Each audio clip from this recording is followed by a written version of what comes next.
বিশ্বাস, এত ভালোবাসা, সারাদিন ভগবত নিয়েই পড়ে থাকতেন, কোনো কাজকর্ম করতেন না। যদি কেউ কিছু দান করতেন তাই দিয়েই ঠাকুর সেবা দিতেন। কিছু নেই বাসরে, জল তুলসী ঠাকুরকে দিয়েই ভোগ লাগাতেন। কিন্তু প্রত্যেকদিন গোপালকে অবশ্যই ভোগ লাগাইয়ে জলও পেতেন না উনি। এইভাবে ঠাকুর সেবা করতে করতে একদিন বয়স হয়ে গেছে, আর ঠাকুরের সেবা সঠিক সময় মতো উঠতে পারে না, ঠাকুর সেবা দিতে পারে না। একদিন মনে মনে চিন্তা করলো, আমি তো ভোরবেলা স্নান করে এত তাড়াতাড়ি ঠাকুরের সেবা দিতে পারি না, আমি কালকের থেকে বাসি কাপড়েই ভগবানের সেবা দেব। বুড়িমা কি করলো, শীতের দিন ওই বাসি কাপড়ে আগে গোপালের ঘুমেরতে উঠেই আগে গোপালের জন্য যা কিছু থাকতো গোপালের সেবা দিয়ে বলছে, বাবা তুমি খেয়ে নাও। গোপালের সেবা দিয়ে তারপরে বাসি কর্ম সেরে স্নান টেনান করে এসে তারপরে আবার রান্না করে গোপালের সেবা দিত। তো এইভাবে একদিন রঘুনাথ দাস গোস্বামী দূর থেকে লক্ষ্য করে দেখে যে ভগবানের সেবা দিচ্ছে বাসি কাপড়ে, কাপড়টা ছাড়ে নাই, না ছেড়ে ভগবানের সেবা দিচ্ছে।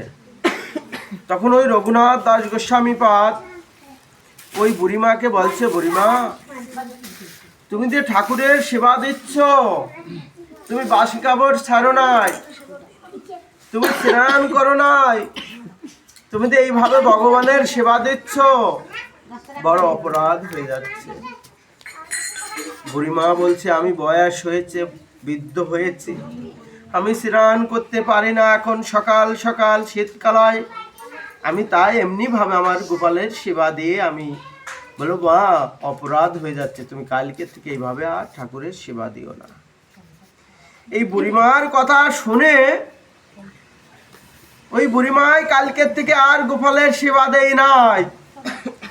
বুড়িমা সকালবেলা বলছে, আমি যখন সময় পাবো স্নান করে তারপরেই গোপালের সেবা দেব। আজকে গোপালের সকালে সেবা দেই নাই, উঠোন ঝাড়ু দিচ্ছে।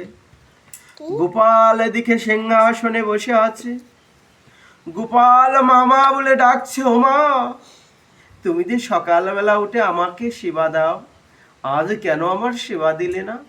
তুমি জানো না আমি বড্ড খিদা পাই সকাল সকাল। গোপালের কথা মা শুনতে পাই নাই। গোপাল কি করেছে, বাৎসল্য ভগবান ভক্তের ইচ্ছা পূরণ করবার জন্য ভগবান ওই সিংহাসন থেকে নেমে এসে ওই বুড়িমার অঞ্চল ধরে বলছো, বুড়িমা তুমি আজ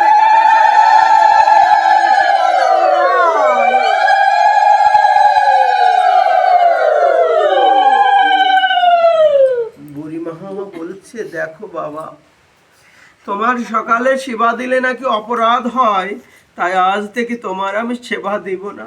বলছে, কে বলেছে বুড়িমা? বলে, তোমার ভক্ত সনাতন অর্থাৎ রঘুনাথ দাস। ভগবান হাঁটতে হাঁটতে সেই রৌদ্রের মধ্যে সনাতনে রঘুনাথের কাছে যে বলছে, রঘুনাথ তুমি আমার মাকে কেন নিষেধ করেছ? আমার মার কত প্রেম তুমি জানো, আমার মা যে কোন ভালোবাসায় আমার সেবা দেয় তুমি জানো। আমার মায়ের মধ্যে বিন্দু পরিমাণেও লোভ লালসা এগুলো আমার মায়ের মধ্যে না। আমার মা যে আমাকেই অন্তর থেকে ভালোবাসা দিয়ে আমার সেবা দেয়, আর আমি তো সরলতা ভক্তিতেই আমি সন্তুষ্ট হই। আমার মা যা দেয়, যেভাবে দেয়, আমি সেভাবেই মায়ের হাতে সেবা করি। রঘুনাথ বলছে, আমি বুঝতে পারি না এ প্রভু, তুমি যে ভক্ত বাৎসল্য ভগবান, এমন ভক্ত বাৎসল্য ভগবান কখনো বুঝতে পারি নাই। সনাতন দৌড়িয়ে রঘুনাথ দৌড়িয়ে এসে বুড়িমাকে বলছে, ও বুড়িমাই তুমি আজ কাল থেকে আর কাপড় ছাড়াও লাগবে না, স্নান করতে হবে না, যেমন ভাবে তুমি গোপালের সেবা দিতে অমনি ভাবেই তুমি গোপালের সেবা দিবে।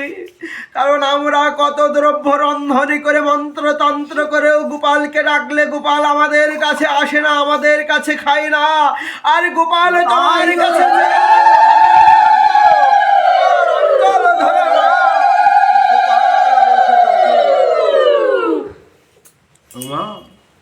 তুমি কত ভাগ্যবান, ভাগ্যবতী। গোপাল তোমার কাছে খাওয়ার জন্য তোমার পাশে বসে থাকে মাগো। মা বলছি, গোপাল সত্যি সত্যি আমার কাছে খা? বলছে, মা সত্যি তোমার হাতে খায়। বলছে, আমি তো গোপালের সেবা দিতে জানি না, আমার ঘরে এমন কিছু নাই যে তাই দিয়ে আমি গোপালের সেবা দেব। কখনো খুদের চাউল এক মুঠো কেউ দিয়ে গেলে আমি সেটা রন্ধন করে গোপালকে সেবা দেই। কখনো গোপালকে তো আমি উপবাসী রেখে দেই। বলো, তবু গোপাল রে তোমার কাছেই সেবা করে মাগো। কারণ তোমার যে প্রেম, যে ভালোবাসা, আর এই প্রেমের কাছে ভগবান বাধা। ওই বুড়িমায় প্রতিনিয়ত গোপালকে এমনি ভাবেই সেবা দিতে লাগলেন। গোপালকে সেবা দিতে দিতে যখন গোপাল প্রেমানন্দে আত্মহারা হয়ে গেলেন, ওই বুড়িমা রাজ সিংহাসন তৈরি করে দিলেন, একটা বড় করে ঘর দরজা করে দিলেন। ভগবান এইগুলো যখন করে দিলেন, না চাইতেই দিলেন। বুড়িমা বলল, ও তোমাকে ভোলানোর জন্য আমাকে বিষয় দিয়ে ভোলাতে চাচ্ছ প্রভু? আমি বিষয় চাই না, অর্থ চাই না, কারণ অর্থ পেলে আমি যে তোমাকে ভুলে যাব। যত দুঃখ আর কষ্ট থাকে সেই কষ্ট দুঃখ আমাকে দাও। আমরা বলি আমরা সারা জীবন দুঃখ কত পেতে পেতেই জীবনটা শেষ। আর ভক্ত সর্বদা গোবিন্দের কাছে দুঃখ চেয়ে নাই। যখন পাণ্ডবরা জয়ী হয়ে ফিরে আসলেন, পাণ্ডবরা ফিরে আসার পরে ভগবান শ্রীকৃষ্ণ পিসিমার কাছে বলেছিল, পিসিমা, আমার কৃপা তো সবাই লাভ করেছে, তুমি একটা বর চেয়ে নাও। তো বলছে, বর দেওয়া যদি ইচ্ছা থাকে তাহলে একটি বর আমাকে দাও। এই পৃথিবীর যত দুঃখই আছে সমস্ত দুঃখ আমাকে দিয়ে দাও, আমি যেন সমস্ত দুঃখ নিতে পারি। ভীম দৌড়ে এসে মায়ের চরণ জড়িয়ে ধরে বলছো, মা, আমরা রাজার সন্তান হয়েও সারা জীবন বনবাসে জীবন যাপন করেছি, বনে থেকেছি, আজকে আমরা একটু সুখের মুখ দেখেছি, এখনো যদি আমাদের বনবাস করতে হয়, ও মা, তুমি কেমন বর চেয়ে নিলে? বলে, ভীম, তুই জানিস না রে বাবা, ওই দুঃখটা আমাদের ছিল বলে কৃষ্ণ তোদেরকে ছেড়ে চলে যায় না। ওই দুর্যোধনের রাজভোগ পরিত্যাগ করে ওই বনে জঙ্গলে তোদেরকে রক্ষা করেছে ভাই। 18 দিন পরে তোদের সঙ্গে যে যুদ্ধ মহা বিশ্বর সঙ্গে তোরা একবারও যুদ্ধে পারে দিতি না, কারণ ভীষ্ম ছিলেন মহাযোদ্ধাশালী, ইচ্ছা শক্তি মৃত্যুদারী, ওকে বধ করা এত সহজ ছিল না। পাণ্ডবকে বধ করা এত সহজ জিনিস ছিল না। মহাভারতীকে বধ করেছি। কেন করেছো? একমাত্র ভগবানের কৃপায়। তোমার পিছনে ভগবান ছিল বলে ভগবান তোমাকে কৃপা করেছে। তাই দুঃখ হলো একমাত্র আরাধনা। দুঃখ থাকলে ভগবত কৃপা হয়, দুঃখ থাকলে ভজন হয়। দুঃখের মধ্যেই যেন থাকতে পারি। হে প্রভু, তুমি সুখে বা দুঃখে রাখো, যেন তোমায় ভুলি না।